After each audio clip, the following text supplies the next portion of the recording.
ಬೆಂಗಳೂರು ದಕ್ಷಿಣ ಜಿಲ್ಲೆ ಚನ್ನಪಣ್ಣ ನಗರದಲ್ಲಿ ಕಾಣಿಸಿಕೊಂಡ ಒಂಟಿ ಸಲಗ ನಗರದ ಜನರಿಗೆ ಭೀತಿ ಸೃಷ್ಟಿಸಿದೆ.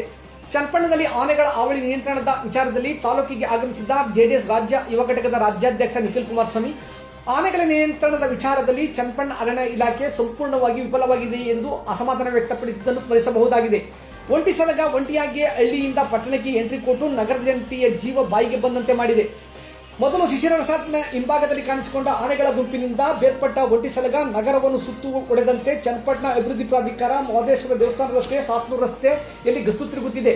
ಪ್ರಾಧಿಕಾರದ ಮನೆಯೊಂದರಲ್ಲಿ ಕೊಟ್ಟಿಗೆಯಲ್ಲಿ ಕಟ್ಟಿಹಾಕಿದ್ದ 2 ಸೀಮೆ ಹಸುಗಳನ್ನು ಬಲಿ ತೆಗೆದುಕೊಂಡಿದೆ ಎಂದೇ ಹೇಳಲಾಗಿದೆ. ಒಂಟಿ ಸಲಗವನ್ನು ನೋಡಲು ಸಾವಿರಾರು ಸಂಖ್ಯೆಯಲ್ಲಿ ಜನರು ಮುಗಿ ಬೀಳುತ್ತಿದ್ದು, ಇದರಿಂದ ಗೆಲಿಬಿಲಿಗೊಂಡ ಆನೆ ಇಷ್ಟ ಬಂದ ರೀತಿಯಲ್ಲಿ ಓಡುತ್ತಿರುವುದನ್ನು ನೀವು ಗಮನಿಸಬಹುದಾಗಿದೆ. ಅರಣ್ಯ ವಲಯಾಧಿಕಾರಿ ಮಲ್ಲೇಶ್ ಅವರು ಹಾಗೂ ಸಿಬ್ಬಂದಿ ಒಂಟಿ ಸಲಗವನ್ನು ಅರಣ್ಯದತ್ತ ಓಡಿಸಲು ಅಲರ್ಟ್ ಆಗಿದ್ದಾರೆ.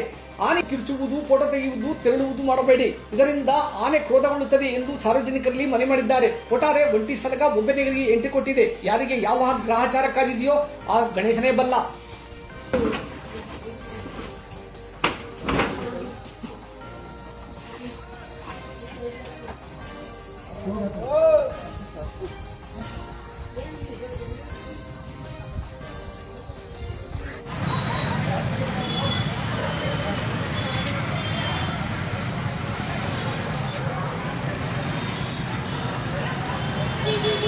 Balu Public School is the 21st century school, and we are the only future-proof school of town.